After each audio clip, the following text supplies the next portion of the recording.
নমস্কার বন্ধুরা, পেকলিশ গল্পঝুড়িতে সকলকে স্বাগত।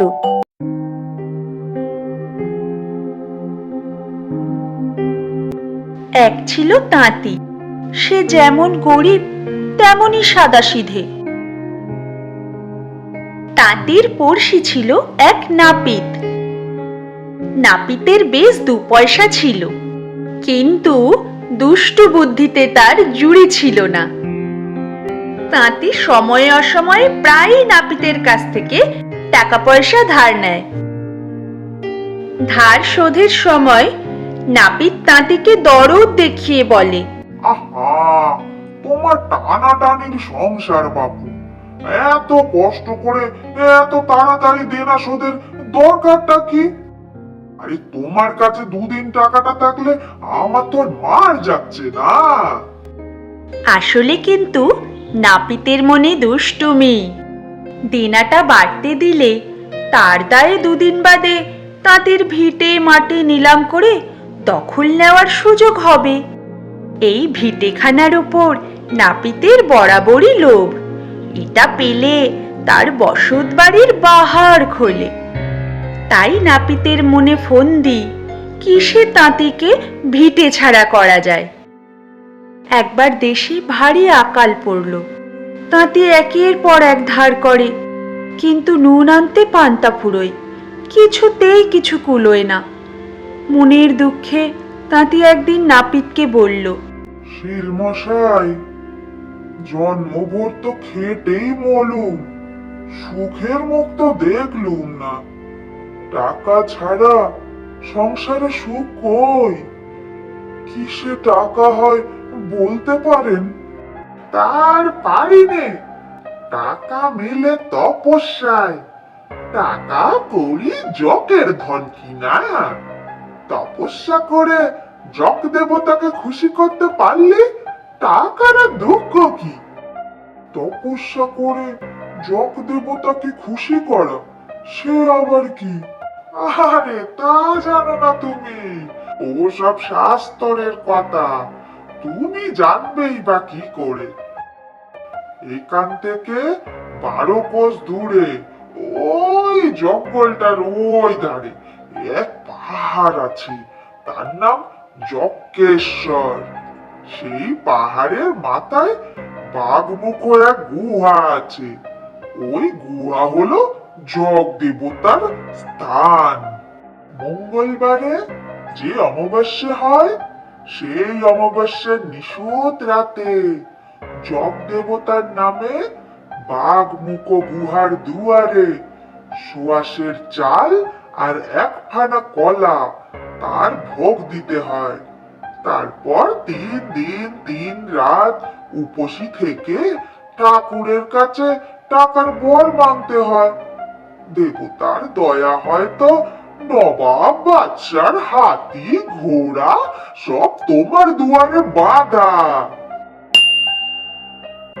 শুনে তাঁতি আশায় আশায় মনে করল, এ আর কষ্ট কি, দেখি না একবার জগ দেবতাকে চাল কলার ভোগ দিয়ে। নাপিত ভাবল, টাকার লোভে বেটা ফাঁদে পড়লে এবার তার ভিটে রাখে কে? জকের ধন না ঘোড়ার ডিম। যজ্ঞেশ্বর পাহাড়ে বাঘ ভাল্লুকের রাজত্ব। বাচ্চাদান সেখানে পা দিয়েছে তো অমনি হালুম। মঙ্গলবার অমাবস্যা দেখে তাঁতি সুয়াশের চাল আর 1 ফানা কলা জোগাড় করল, আর তা নিয়ে যক্ষেশ্বর পাহাড়ের দিকে চলল। অনেক কষ্টে পাহাড়ে উঠে বাঘমুখ গুহার দুয়ারে সে ভোগ রাখল। তারপর নিজে গুহার মুখে ধর্ণা দিয়ে পড়ে রইল। নাপিত যে ফন্দি করছে তাই ফলতে দেখে ভারী খুশি, কিন্তু তাও সে বারবার পথের দিকে তাকায় আর ভাবে, তাঁতি বেটা আবার ফিরে না আসে। এদিকে তাঁতি সেই যে গুহার দুয়ারে পড়ে আছে সেখান থেকে নড়েও না চড়েও না, মধ্যে মধ্যে শুধু বলে ওঠে, ঠাকুর, আমাকে টাকা দাও। দুই একদিন যেতে না যেতেই খিদে তৃষ্ণায় গলায় শেষরও আর ফুটছে না। একবার একটু করে গোঙানির মতো করে আওয়াজ বেরোচ্ছে মাত্র। আমাকে টাকা দাও। সেই গুহার ভেতর ছিলেন এক সন্ন্যাসী। সন্ন্যাসী শুনছিলেন দুদিন ধরে কে তার দুয়ারে পড়ে চেঁচাচ্ছিল। আমাকে টাকা দাও।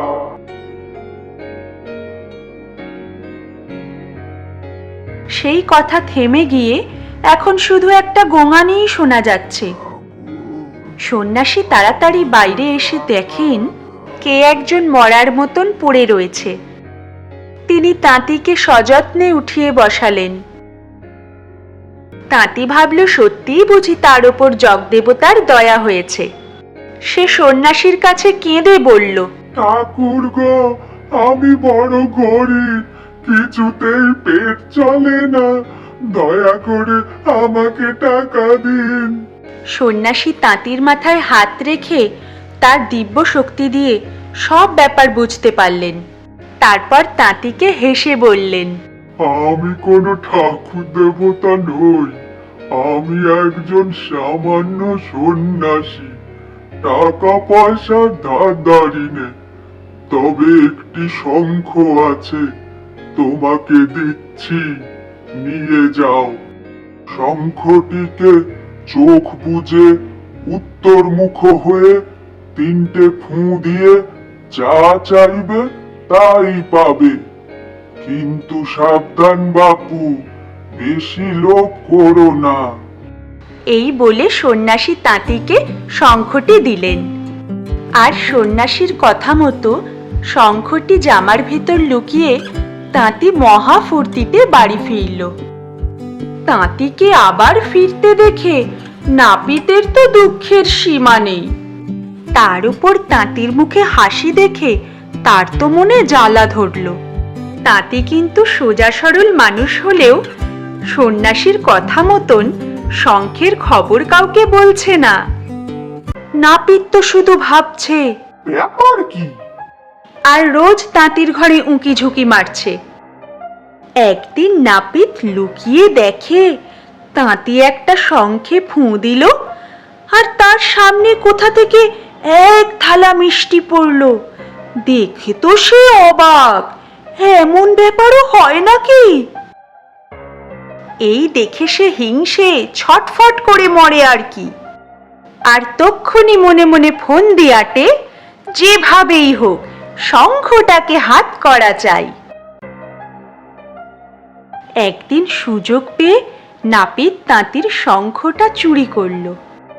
কিন্তু শঙ্খ নিলে কি হবে, তা কি করে বাজাতে হয় তা তো সে জানেই না। নাপিত বারবার শঙ্খে ফুঁ দেয় আর মনে মনে ভাবে, আমার হাতি হোক, ঘোড়া হোক, লক্ষ লক্ষ টাকা হোক। কিন্তু পোঁ পোঁ করে শঙ্খ শুধু বাজেই, কোনো ফল আর হয় না। উপায় না পেয়ে নাপিত শেষে তাঁতিকে ডেকে বলে, দেখো ভাইয়া, তোমার শঙ্খ এখন আমার হাতে, এর যে কি গুণ তা আমার অজানা নেই। আমি ফিরিয়ে না দিলে শঙ্খ তোমার পাওয়ার জো নেই, আর এটা যে তোমার তারই বা সাক্ষী সাবুত কে? জিনিসটা মিচে মিচে আটকে থাকলে তোমার কোনো লাভই নেই। তার চেয়ে তোমার শঙ্খ তোমাকে ফিরিয়ে দিচ্ছি। তুমি দেবতার নামে শপথ করো, আমি যা বলবো তাই করবে। তাঁতি অগত্যা নাপিতের কথায় রাজি হলো। নাপিত এরপর বলল, দেখো ভাইয়া, তুমি শঙ্খ বাজিয়ে যা চাইবে তার দুগুণ যেন আমি পাই। শোনো, এতে তোমার লোকসান তো কিছু নেই, আমার 2 গুণ হোক 10 গুণ হোক, তোমার তাতে কি? তোমার যা পাওয়ার তা পেলেই তো হলো। এখন থেকে শঙ্খে ফুঁ দিলেই তাঁতি যা পায় তার ডবল পায় নাপিত। কিন্তু তাতেও নাপিতের খাই মেটে কই। দিন নেই দুপুর নেই, সে এসে ফরমাস চালায়। কই হে তাঁতি ভাইয়া, যন্ত্রটা একবার ফোঁকো না। এ বেলা রাবড়ি চাই, ওই বেলা চাই বর্ধমানের মিহিদানা, ভোরে চাই তোপসে মাছ, বিকেল বেলা ঢাকাই পরোটা, আর বাদলার দিনে মোগলাই খাবার, গরমিকালে কাবলি তরমুজ। এই রকম কত যে ফরমাস, তার অন্ত নেই। তাঁতি বেচারা সাদাসিধে মানুষ, তার উপর দেবতার নামে শপথ করেছে, নাপিতের কথা ঠেলতেও পারে না। ফলে নাপিতের লোভ বেড়েই চলেছে। আর শঙ্খ ফুঁকতে ফুঁকতে তাঁতির ওষ্ঠাগত প্রাণ। তার উপর তার নিজের যা দরকার নেই, নাপিতের জন্য মিছিমিছি তা চেয়েও ঘর বোঝাই করা হচ্ছে। এভাবে লোক কদিন টিকতে পারে? নাপিতের জ্বালায় তাঁতির ঘরে থাকাই দায় হলো। শঙ্খটিকে জামার ভিতর লুকিয়ে নিয়ে তাই সে প্রায়ই এদিক ওদিক ঘুরে বেড়ায়। একদিন তাঁতি নদীর ধারে গা ঢাকা দিয়ে বসে আছে। হঠাৎ সেখানে তার পুরনো এক বন্ধু এসে হাজির। তাঁতিকে দেখে পুরনো বন্ধু বলল, এ কি বন্ধু, তুমি চুপচাপ এখানে বসে যে? তাঁতি বন্ধুকে পেয়ে নাপিতের সব কথা খুলে বলল। শুনে বন্ধু বলল, উৎপাতেরই কথা বটে, কিন্তু দুষ্টুর সঙ্গে দুষ্টুমি ছাড়া কাজ হয় না। তুমি আমার কথা মতো কাজ করো দেখি। নাপিতের শয়তানি কোথায় থাকে আমি দেখছি। তাঁতি ভাবল, সে যা মুশকিলে পড়েছে, তার থেকে রেহাই পেতে বন্ধু যা বলবে তাই করতে সে রাজি। তবে বন্ধু, গোড়ায় তোমার একটু অসুবিধে হবে বটে, কিন্তু শাঁখ বাজিয়ে যা চাও তাই যখন মেলে, তখন সে অসুবিধা দূর করতে কতক্ষণ। ভালো, শাঁখের গুণে তোমার যা হবে নাপিতের তার ডবল হবে, তাই বললে না? হ্যাঁ বন্ধু। তাঁতির বন্ধু এবার বলল, আচ্ছা, শাঁখটা বাজিয়ে ভাবো দেখি তোমার একখানা পা খোঁড়া হোক। সে কি, পা খোঁড়া হলে চলবে কি করে? আরে যা বলছি করোই না। খোঁড়া পা আবার জোড়া লাগাতে কতক্ষণ? এখন পা খোঁড়া হলেও ভয় নেই। ফের শাঁখ বাজিয়ে খোঁড়া পা আস্ত করা তো তোমারই হাতে। তাঁতি বন্ধুর কথা বুঝতে পারল। তখন সে শঙ্খে ফুঁ দিয়ে ভাবল যে তার একটা পা খোঁড়া হোক। অমনি দেখতে দেখতে সত্যি সে খোঁড়া হয়ে গেল। আর ওদিকে তক্ষুনি নাপিত ভাইয়ারও ডবল লাভ, একেবারে দুটি পাই খোঁড়া। বন্ধু এবারে বলল, শাঁখটা এবার বাজিয়ে ভাবো তো বন্ধু, তোমার বাড়িতে এক হাত অন্তর অন্তর এক একটা পাতকুয়ো হোক। তাঁতি শঙ্খে ফুঁ দিয়ে তাই ভাবতেই তার ঘর দুয়ার উঠোন ভরে পাতকুয়োর মেলা হলো। সঙ্গে সঙ্গে নাপিতেরও ডবল লাভ। বিঘত অন্তর অন্তর বাড়ি ঘরে খালি পাতকুয়ো আর পাতকুয়ো, পা ফেলবার জায়গা নেই। এবার শেষ পালা, শাঁখ বাজাও আর ভাবো তোমার এক চোখ কানা হোক। তাঁতির এক চোখ কানা হতেই সঙ্গে সঙ্গে নাপিতেরও ডবল লাভ। তার দুই চোখই একেবারে অন্ধ।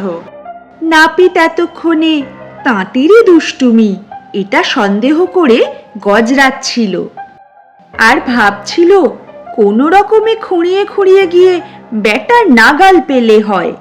কিন্তু দেখতে দেখতে তার বাড়িঘরময় যে পাতকুয়ো হয়ে গেছে তা তো সে জানে না। তার উপর আবার দুটো চোখও অন্ধ হয়ে গেছে। রাগে তার আর দিশে রইল না। তাঁতিকে শাস্তি দিতে খোঁড়া পায়ে সে হামাগুড়ি দিয়ে ছুটতে যেতেই ঝপাং করে একটা কুয়োর মধ্যে পড়ে গেল। আর সে উঠতে পারে না। কাঁদতে কাঁদতে সে সাহায্য চাইতে থাকলো, বাঁচাও বাঁচাও বাঁচাও। এদিকে তাঁতির বন্ধু নাপিতের খোঁজ নিতে এসে এই অবস্থা দেখে নাপিতকে বলল, আমি তোমায় বাঁচাচ্ছি, কিন্তু কথা দিতে হবে তাঁতিকে আর জ্বালাতন করবে না, আর দেবতার দিব্যও তুলে নেবে। প্রাণ ভয়ে নাপিত তড়িঘড়ি রাজি হয়ে গেল। বন্ধু তাঁতির কাছে ফিরে এসে শাঁখ বাজাতে বলল।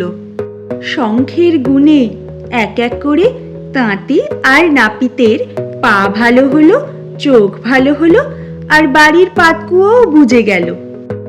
তাঁতি তার বন্ধুকে বাড়ি নিয়ে এসে আদর যত্ন করে খাইয়ে দাইয়ে যাবার বেলা শঙ্খ বাজিয়ে অনেক টাকা কড়ি দিয়ে বিদায় দিল।